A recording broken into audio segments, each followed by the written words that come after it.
Hər vaxtınız xeyir olsun, hörmətli müştərilərimiz. Bir balaca vaxtınızı alacağım bu məhsulu təqdim eləyəndə. Niyə? Paçkada batareyka yeri var, amma vallah batareykasını mən götürməmişəm. Bilirəm, bəzi adamlar biraz dava salandı. 10 qəpiyin, 20 qəpiyin acı deyiləm, and olsun Allaha. Mən götürməmişəm. Zavodskoy belə gəlir. Paçkasız qoymaq da istəmədim ki, tavarını vidi ölməsin. Məhsulumuz nədir? Yenə də xatırladım. Məhsulumuz 2 ədəd nazik batareyka ilə işləyir. Həm fənərdir, həm də tok yoxlayandır. Düyməni basanda aktiv olunur, basıb saxlayanda.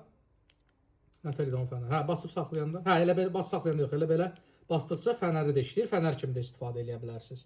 Yəni qaranlıq yerdə toka baxmaq üçün. Bu nədir? Gizlin yerdə tok varsa, bax görürsüz, burada deməli tok keçir. Baxırsınız, tok keçir. Və görürsüz, tefalimiz var. Tefaldə bax tok var. Görürsüz? İndi bax bunu tokdan çıxardıram. Əgər tok yoxdursa, avtomatik olaraq səsini kəsir. Baxın, tok var, tok yoxdur. Tok var, tok yoxdur. Məhsulumuzun qiyməti 2 manatdır. Ünvan və paylaşım tarixi videonun altında qeyd olunub.